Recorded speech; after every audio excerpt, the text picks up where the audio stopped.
গজা বা খুরমার কথা শুনলেই কিন্তু শৈশবের স্মৃতিটা মনে পড়ে যায়। আগে গ্রামের বাজারে কিংবা গ্রামের মেলাতে বেশ জনপ্রিয় ছিল এই গজা বা খুরমা। শহরেও কিন্তু এই গজা বা খুরমা দেখতে পাওয়া যায়।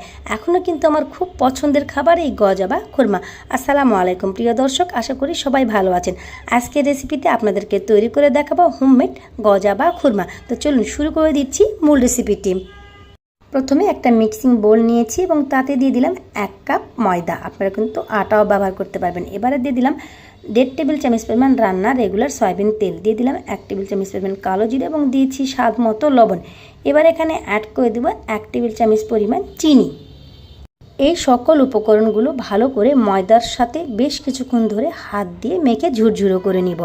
যত ভালো করে মাখবেন তত খুরমা কিন্তু খেতে ভালো লাগবে। ভালোভাবে মাখানো হয়ে গেলে আমি চাপিয়ে দেখব হয়েছে কিনা। একদম পারফেক্ট হয়েছে। এবার এখানে সামান্য করে পানি দিয়ে একটা সুন্দর শক্ত ডো তৈরি করে নেব। একবারে কিন্তু কখনো এখানে পানি দিবেন না, অল্প অল্প করে পানি দিবেন আর হাত দিয়ে মাখতে থাকবেন। তাহলে দেখবেন একটা সময় শক্ত একটা ডো তৈরি হয়ে গেছে। আমি আরেকটু পানি এখানে দিয়ে দিলাম, দিয়ে ভালো করে হাত দিয়ে বেশ কিছু সময় ধরে আমি এই ময়দার ডোটা মেখে নিচ্ছি। এই ময়দার ডোটা কিন্তু একদম পারফেক্ট হতে হবে। যখন আপনি বেলবেন তখন কিন্তু বুঝতে পারবেন এটা পারফেক্ট হয়েছে কিনা।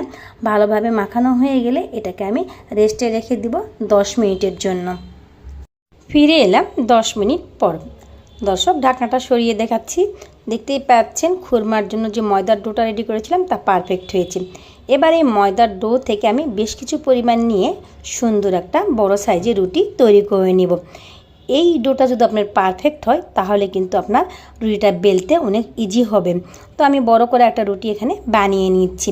রুটিটা কিন্তু খুব বেশি পাতলা বা খুব বেশি মোটা হবে না, মিডিয়াম সাইজের একটা রুটি আপনাদেরকে তৈরি করে নিতে হবে।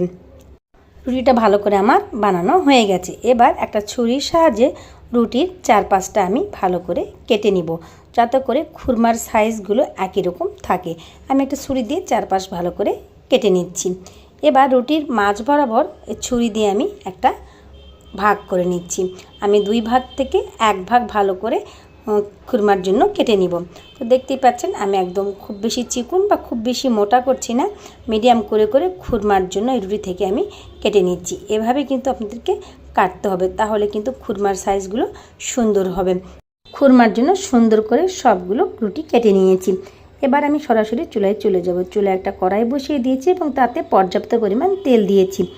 তেলটা যখন মিডিয়াম গরম হয়ে এসেছে তখন কিন্তু খুরমার জন্য যে রুটিগুলো কেটে রেখেছিলাম সেগুলো আমি আস্তে আস্তে তেলের মধ্যে দিয়ে দিচ্ছি। একবারে কখনোই দিতে যাবেন না, তাহলে কিন্তু এই তেলটা ছড়িয়ে আপনার হাতে লাগতে পারে।